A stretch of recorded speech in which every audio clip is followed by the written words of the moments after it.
Hello दोस्तों, नमस्कार। मैं सुरेंद्र कुमार आपके अपने चैनल यस के पी मैथ में आप लोगों का स्वागत है। हम लोग पिछली क्लास में चक्रवृद्धि ब्याज से संबंधित प्रश्न किए थे। आज चक्रवृद्धि ब्याज से संबंधित कुछ अलग टाइप के प्रश्न करेंगे। देखिए, पहला प्रश्न है, कोई राशि 8% की दर से 2 वर्ष के लिए उधार दी जाती है। यदि चक्रवृद्धि ब्याज एवं सरल ब्याज का अंतर 320 रुपये है तो वह राशि है।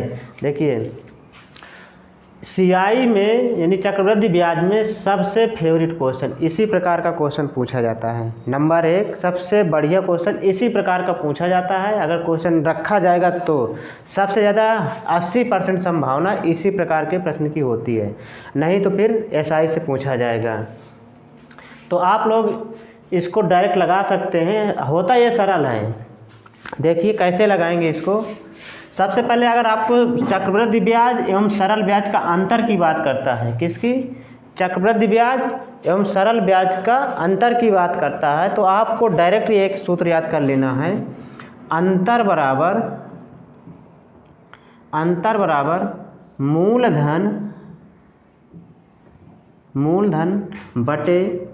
मूलधन गुणा दर बटा 100 की पावर 2। यहाँ पर 2 वर्ष के लिए ही किया जाता है। ठीक, केवल यह सूत्र किसके लिए मान्य है? केवल 2 वर्ष के लिए मान्य है, याद कर लीजिएगा, केवल 2 वर्ष के लिए। ठीक, अब देखिए अंतर आपको दे रखा है, इसमें से तीन वैल्यू है, या तो अंतर पूछेगा, या तो मूलधन पूछेगा, या तो दर पूछेगा। तीनों वैल्यू आपसे पूछेगा। तो इसमें आपसे क्या पूछा गया? वह राशि, मतलब मूलधन पूछा गया। क्या पूछा गया है? मूलधन। तो अंतर कितना दे रखा है? 320। मूलधन आपको निकालना, मान लीजिएगा P है। दर 8% दे रखा है, 8/100। वर्ष हमेशा 2 वर्ष देगा ही, 2 लगा दिए। ठीक, यहाँ से P की वैल्यू निकालना है, तो कैसे निकालेंगे? 320 इसको 2 बार लिखेंगे तो 100, नीचे है तो ऊपर आ जाएगा, 2 बार 100 बटे 8 को 2 बार लिखेंगे, 8 2 बार बराबर क्या बचा? केवल P, मतलब P की वैल्यू निकालना था। काट लीजिए यहाँ से, 8 चौक 32, 40 आ गया। ठीक, फिर 8 5 40, 5 के आगे 4 0। कौन सा सही हो रहा है? B number. कौन सा सही हो रहा है? B number. मतलब P की वैल्यू कितना आ गई? 50,000। कितनी आ गई? 50,000। तो आपको एकमात्र फार्मूला है, सीआई यानी चक्रवृद्धि ब्याज में सबसे ज़्यादा पूछे जाने वाला सवाल है। सबसे ज़्यादा यानी अगर कोई भी सवाल रखा जाएगा तो सबसे पहले इसी की संभावना होती है कि यही टाइप का सवाल आपसे रखा जाएगा। देखिए, अगला प्रश्न है, एक धनराशि पर 3 वर्षों के लिए 10% वार्षिक दर पर साधारण ब्याज और चक्रवृद्धि ब्याज का अंतर 31 रुपये है, तो वह राशि क्या है? अब देखिए, अभी जो अगला सवाल पढ़े थे यानी पहला नंबर का, उसमें 2 वर्षों के लिए दिया गया था, यहाँ पर 3 वर्षों के लिए दिया गया है। और जो परीक्षा में प्रश्न पूछा जाता है वो 2 वर्ष और 3 वर्ष, इससे अधिक का क्वेश्चन नहीं पूछेगा, ये 100% गारंटी है। ठीक, और ना ही सवाल इससे ज़्यादा फिर लेंदी बनता, मतलब कैलकुलेटिव ज़्यादा हो जाता। तो इसलिए 3 वर्ष या 2 वर्ष का ही पूछता है। सबसे ज़्यादा चांस 2 वर्षों के लिए होता है। तो सबसे पहले आप कुछ नॉर्मल बातें समझ लीजिए। साधारण ब्याज मतलब एसआई और चक्रवृद्धि ब्याज मतलब सीआई। ठीक, इनका दोनों का अंतर 1 वर्ष के लिए अगर दिया जाता है, कितने लिए? कि 1 वर्ष के लिए। तो देखिए, सीआई हमेशा ज़्यादा होता है, कब? जब 2 वर्ष और 3 वर्ष। लेकिन पहले वाले साल में दोनों का जो ब्याज होता है वो क्या होता है? बराबर होता है। तो सीआई माइनस एसआई 1 वर्ष में कितना होता है? 0 होता है। कितना होता है? 0 होता है। ये आपको पता होना चाहिए। कभी कभी होता है कोई डायरेक्ट 1 वर्ष का पूछ लेता, लड़का लगाना शुरू कर देता, तो आपको डायरेक्ट आंसर 0 रखना है। दूसरा, अगर सीआई माइनस एसआई का अंतर पूछा जाए कितने वर्ष के लिए? 2 वर्ष के लिए। कितने वर्ष के लिए? 2 वर्ष के लिए। तो 2 वर्ष के लिए अंतर का सूत्र हमने बताया था अभी। अंतर बराबर क्या होता है? मूलधन, या यहाँ पर डिफरेंस मान लीजिए इस तरह लिख देते हैं सांकेतिक भाषा में, सीआई माइनस एसआई बराबर PR/100 की पावर 2। ठीक, उसके बाद पहला केस, दूसरा केस, तीसरा केस।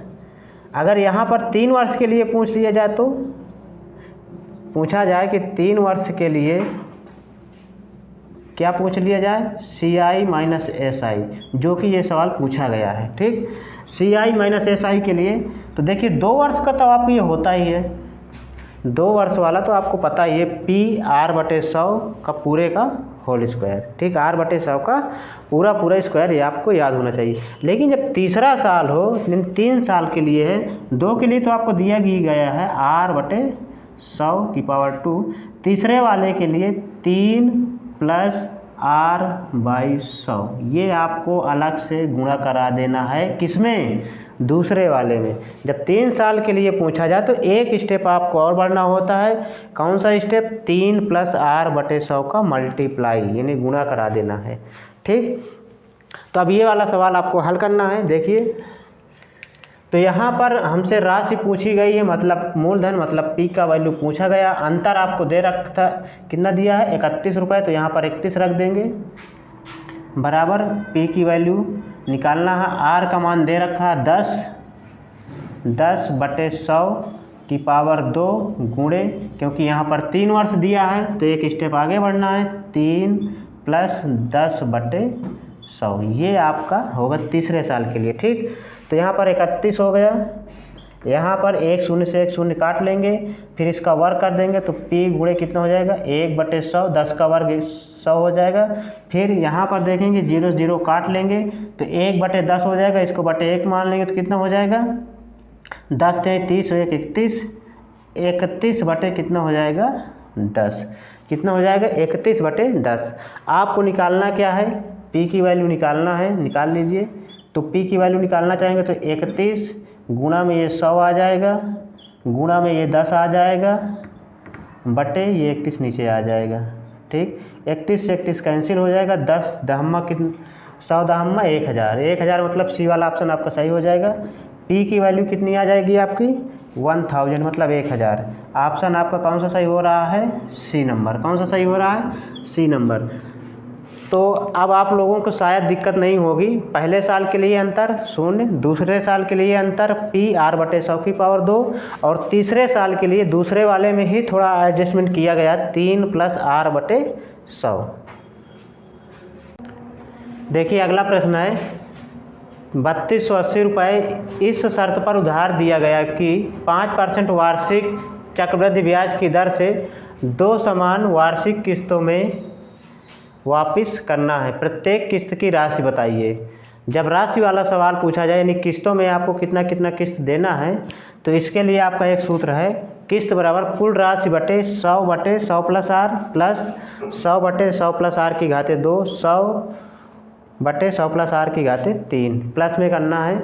यहाँ पर ये ध्यान देना है, अगर एक किस्त की बात करें तो एक बार लिखना है एक घात लगा के, अगर 2 किस्त की बात करें जैसे तो 2 लगाना है, 2 बार लिखना है।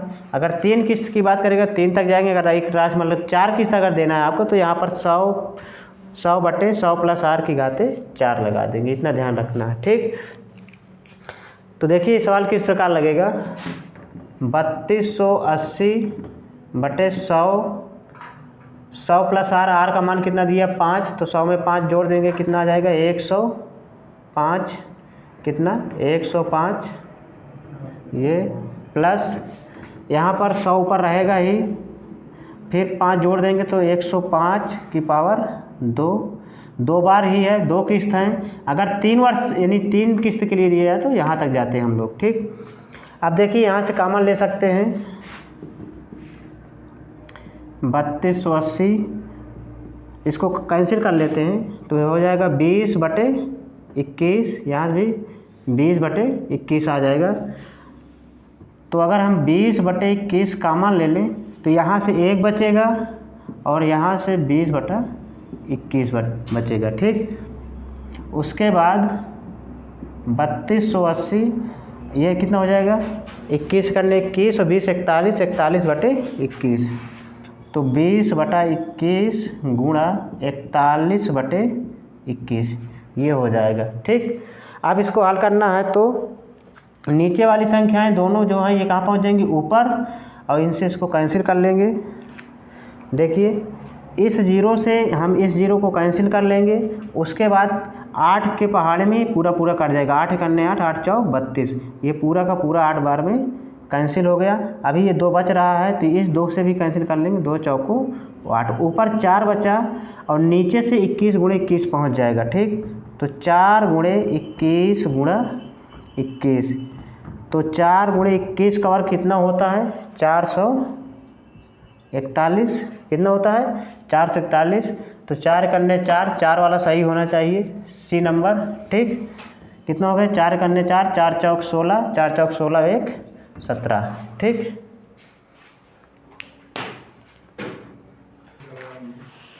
देखिए अगला प्रश्न है, कोई राशि चक्रवृद्धि ब्याज की दर वार्षिक दर से 2 वर्ष में तिगुनी हो जाती है तो वह कितने वर्ष में 9 गुनी हो जाएगी। कितने वर्ष में 9 गुनी हो जाएगी। इस प्रकार के सवालों को आप डायरेक्टली लगा सकते हैं, थोड़ा सा माइंडली दिमाग में यूज करके। देखिए किस प्रकार लगा सकते हैं। सबसे पहले देखिए कितनी हो रही है, 3 गुनी कब हो रही है, 2 वर्ष में। कितनी हो रही है, 3 गुनी कितने में हो रही है, 2 वर्ष में।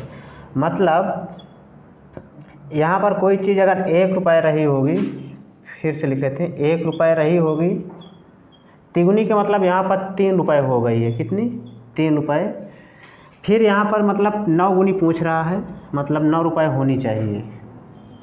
ठीक, आप समझिए चक्रवृद्धि ब्याज के केस में ही ये लागू होगा, एसआई में नहीं। यहाँ से यहाँ जाने में आपको कितना समय लग रहा है, 2 वर्ष में। ठीक, तो यहाँ भी आपका क्या लगेगा, 2 वर्ष का समय लगेगा। क्यों, जब ये भी तो 3 गुना है, कितने गुना करा रहे हैं, 3 का, तो यहाँ भी तो 3 का गुना हो रहा है, तो यहाँ भी तो 2 वर्ष लगेगा। तो कितना हो गया, 2 वर्ष ये, 2 वर्ष ये, दोनों मिला कितना हो गया, 4 वर्ष। ये तो आप डायरेक्टली सोच सकते हैं। ठीक, एक बार में आपको आंसर समझ में आ जाएगा। ठीक, अगर मान लीजिए 27 गुना पूछता तो आपका आंसर 6 वर्ष होता है। कितना होता है, 6 वर्ष। ठीक, उसके बाद दूसरी विधि से अगर हम लगाना चाहें सूत्र विधि से, तो कुछ नहीं, E1 बटे T1 बराबर E2 बटे T2। ये आपको ध्यान रखना है। E क्या है, E यहाँ पर घात है, ये कितने गुना हो रही है। ठीक, कितने गुना हो रही, ये आपको देखना है। ठीक, देखिए ये गुना का मतलब ये है, E का मतलब जैसे E का मतलब कितना है, 3 है। कितना है, 3 गुना ना, तो 3 है। अब फिर E2 कितना हो रहा है, कितने गुना है, ये 9 गुना जो हो रहा है, ये 3 की कितने पावर है, 3 की पावर 2। 9 को आप क्या लिखेंगे, इस तरह लिख लीजिए, 9 लिखिए, या 3 की पावर 2, इस प्रकार लिखेंगे। तो यहाँ पर E का मान कितना है, 1 है। यहाँ पर E की पावर कितना है, 1, मतलब 3 की घात 1 है। यहाँ पर 3 की घात 2 कितनी है, 2 है। तो E की वैल्यू यहाँ पर 1 यूज करेंगे, यहाँ पर E की वैल्यू कितनी यूज करेंगे, 2 यूज करेंगे। ये आपको ध्यान में रखना है। ठीक, तो कितना हो जाएगा, वैल्यू निकाल लीजिए। E का मान कितना, E1 का मान कितना है, 1। T1 का मान कितना है, 2 वर्ष। कितना है, 2 वर्ष। E2 की वैल्यू मतलब कितनी दे रखी है, 2, और समय आपसे पूछ रहा है, दूसरा वाला समय तो पूछ रहा है कितने वर्ष बाद 9 गुनी हो जाएगी। तो इसका तिर्यक गुणा होता है नियम के हिसाब से, तो कितना हो गया, T2 बराबर 4 वर्ष। आपको केवल ये ध्यान देना है कि जो गुना वाला बन रहा है, पहले 3 गुना दिया है, फिर 9 गुना दिया है, तो तिगुना मतलब वो पावर 1 में रहेगा, 9 गुना मतलब इस वाली घात का वो कितने घात में कन्वर्ट हो रहा है, मतलब 9 है तो 9 3 का कितने घात पर कन्वर्ट हो रहा है। वो हमेशा ऐसा ही सवाल देगा कि वो घात के रूप में कन्वर्ट हो जाए। ठीक, अगर 27 गुना पूछता मतलब, तो यहाँ पर कितना होता, 3 की घाते 3, तो आपको यहाँ पर E की वैल्यू कितना नोट करना होता, 3। ठीक, इस प्रकार बनेगा अगर 27 गुना की बात करता तो। ठीक,